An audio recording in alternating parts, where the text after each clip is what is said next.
শেখ আওয়াবিনের নামাজ মাগরিবের পর বলে তিনি জানেন। এখন সালাতুদ দোহা এবং সালাতুল চার্জ যেটা উনি পড়েন 2 রাকাত করে পড়ার কথা তিনি জানেন। এর চেয়ে বেশি কি পড়তে পারবে কিনা, বা আসলে আওয়াবিনের নামাজ কি মাগরিবের পরে না ফজরের পরে? জি, নাম হিসেবে একটু চেঞ্জ আছে। আসলে মূলত আমরা যেটাকে শাস্ত্রের নামাজ বলি ওইটাকে সালাতুল আওয়াবিনও বলা হয়। আর মাগরিবের সালাতে যে পরে আমরা যেটা 6 রাকাত নামাজ পড়ি, এখানে 6 রাকাত কেন আমরা নির্ধারিত করব? বেশিও পড়া যায়। আমার ওস্তাদ, আমি যার কাছে বুখারী পড়েছি, হুজুর বলেছেন যে কেউ যদি চাইতে 20 রাকাতও পড়তে পারে। এবং আমরা আমাদের হুজুরকে দেখতাম যে উনি 12 রাকাত পড়তেন। আল্লাহু আকবার। উনি 12 রাকাত পড়তেন।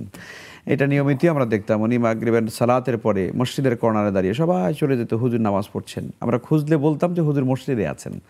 তো হুজুর অনেক নামাজ পড়তেন। এই জন্য 6 রাকাত নির্দিষ্ট করা, যে 6 রাকাতই মাগরিবের নামাজের পরে আওয়াবিন পড়তে হয়, এভাবে কোনো নির্দিষ্ট করার কোনো সুযোগ নেই। নফল নামাজ ব্যক্তির এখতিয়ারে এটা থাকবে, সে যতটুকুন পারে পড়বে। তবে এই নামাজটাকেই যে আওয়াবিন নামাজ করে আমরা নিয়েছি এটাও সঠিক নয়।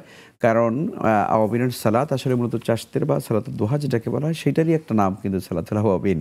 তো কাজে আপনি বেশি কম পড়তে পারবেন, অসুবিধা নেই।